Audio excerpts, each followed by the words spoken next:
ولا تقولوا لمن يقتل في سبيل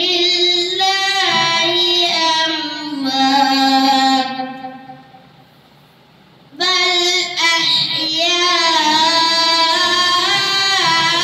أحياء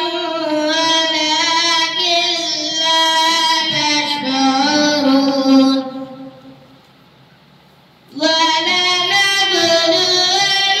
ولنبلونكم بشيء من الخوف والجوع ونقص من الأموال والأنفس والثمرات وبشر الصابرين الذين إذا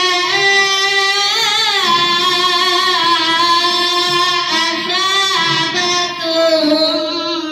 مصيبة قالوا إنا لله وإنا إليه